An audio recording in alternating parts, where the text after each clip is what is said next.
Pada bulan Februari tahun ini, saya 3 hari berada di negara yang lebih lambat 5 jam dari waktu Indonesia. Perjalanan bisnis, walaupun singkat, membuat pencerahan baru pada diri saya di dalam cara memandang bisnis untuk kaum milenial ini. Hal ini membuat saya komentar dalam hati, kok nggak pinter-pinter ya saya ini jadi orang. Dalam hal bisnis, belajar mulu. Salah satu bisnis yang baru mulai jalan mengharuskan saya berada di Spanyol. Sebagai salah satu pemain terbaik di Eropa, perusahaan mitra saya ini mengundang untuk penandatanganan perjanjiannya langsung di Madrid, markas perusahaan tersebut. Yang saya mau ceritakan bukan usaha saya, tetapi pengalaman bersama mitra saya di saat makan siang di hari terakhir. Kami bertujuh dari 6 negara berbeda asalnya. Saya berdua dari Asia, yang sisanya dari Irlandia, Portugis, 2 dari Spanyol, dan 1 dari Jerman. Dalam diskusi santai tersebut, salah satu dari mereka berkata, "Kamu beruntung ya tinggal di Indonesia, karena kami di Eropa sudah kecil sekali peluang kami untuk bisa menemukan pain point." Sahabat semua pasti tahu mengenai pain point. Saya selalu ulang-ulang dalam video yang lalu,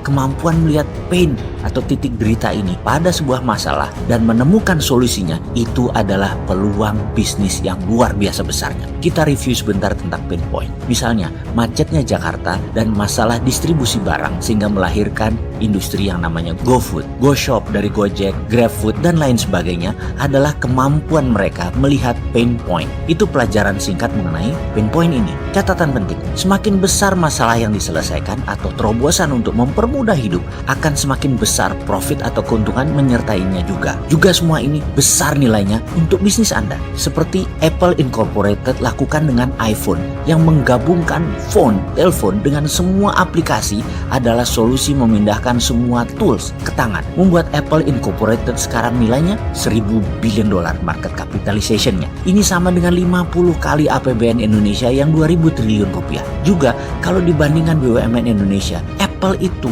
nilainya 100 kali lebih besar dari BUMN. Ya sudahlah, itu lesson learn bagi pengelola BUMN yang sering netek, minta nenen ke APBN sampai 150 triliun lagi sekarang. Sekali lagi, jangan mentang-mentang deh Anda ada APBN, Anda menjadi tidak survive begitu sih berbisnisnya. Lu tuh nggak ada apa-apanya, sudah nggak terlalu produktif BUMN-nya, masih netek lagi sama membayar pajak. Lalu hebatnya di mana? Bener deh, ada lebih dari 500 perusahaan di dunia ini yang asetnya serta kapitalisasinya lebih besar dari seluruh nilai BUMN kalau digabungkan, dan mereka nggak minta APBN negaranya. Ngaca ya dalam mengelola BUMN. Hati-hati ke depannya, rencana Anda harus bener-bener supaya jangan diledekin kayak gini. Jadi saat ini kita sudah paham kan tentang pain point secara sekilas. Nah, di Eropa kata mereka, kita mau buat apa lagi? Semua sudah ada, mulai dari yang besar seperti IKEA sampai yang kecil buat jeans dilukis. Semua orang seakan-akan do something dalam tanda petik. Sudah nggak ada pain point lagi yang bisa diselesaikan. Semua pain sudah hilang.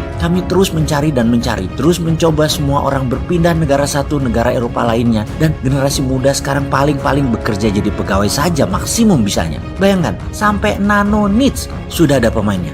Apa itu nano niche? Misalnya mereka menganalisa di dunia ini ternyata setiap 10.000 orang ada 1 orang yang kalau berdiri di depan umum atau berbicara di banyak orang, lebih dari 2 orang saja tangannya berkeringat. Kejadian ini tentunya membuat tidak nyaman dirinya dan orang di depannya. Lalu pain point itu menjadi peluang bisnis. Diciptakanlah comfort ball yang dibuat dari bahan kain penyerap keringat yang sangat lembut dan wangi, sehingga mereka yang memiliki masalah tangan berkeringat tadi bisa menjadi nyaman dengan memegang comfort ball tadi. Itulah nano niche. Bayangkan, 1 orang dari 10.000 saja yang memerlukannya, tetapi pain point tetap peluang besar, dan ini di-solve, ini diselesaikan solusinya. Lalu setiap orang mulai mencari-cari nano niche lainnya dan dibuatkan problem solvernya, sehingga kami dipaksa terus-menerus menciptakan sesuatu yang makin kecil pasarnya, atau kami hanya bisa jadi pegawai biasa saja. Semua pasar itu ada pemainnya, semua sisi ada yang memenuhi kebutuhannya. Sungguh menjadi pegawai semua menjadi rutinitas, dan jadi pegawai tidak menyenangkan dalam jangka panjang. Kami selalu membayangkan Asia seperti Indonesia. Wih, pasti enak banget di Indonesia. Surga, di mana-mana masih banyak peluang, masih major needs, bahkan belum ada yang memainkannya. Di mana-mana banyak pain point yang masih bisa menjadi peluang dan masih banyak yang harus diselesaikan. Beruntungnya ya kalian itu hidup di wilayah economic growth. Sumber daya manusianya ada dan muda lagi, rata-rata 27 tahun usia demografiknya. Ada sumber alam yang luar biasa banyaknya. Pasti semua orang bergairah sekali ya di Indonesia itu. Saling isi, saling menutupi semua pain point. Mendengar itu saya tertawa dalam hati. hati. Mana ada yang mikirin pain point di Indonesia, yang ada hanya mikirin politik. Nggak ada terobosan solusi ekonomi bernegara karena mereka terlalu memuja obor dan IMF. Rakyat di mana-mana bicaranya dan komentarnya hanya politik. Nggak ada tuh yang mau bekerja berkreasi menciptakan solusi dari pain point ini, bro. Lu pade aja masuk Indonesia lagi deh, jajah lagi deh tuh Indonesia daripada dijajah Tiongkok. Jorok orangnya, bener ya. Jangan-jangan lebih enak dijajah Eropa. Seenggaknya pada minta kawin sama bule Eropa, cowok ceweknya. Kawin campuran itu biar turunannya pada keren-keren, jadi pada Indo. Asli saya cynical banget komentar dalam hati tersebut. Karena kok di Indonesia nggak ngelihat apa yang mereka lihat ya. Sebel gua. Apalagi pejabatnya. Semua cipta anak bangsa ini pasti nggak lancar jalannya. Ada izin INA itu yang nggak jelas. Di mana sih berjuangnya kalian untuk rakyat? Kalian di atas tuh rebutan APBN doang bisanya. Ya ampun tenan kon.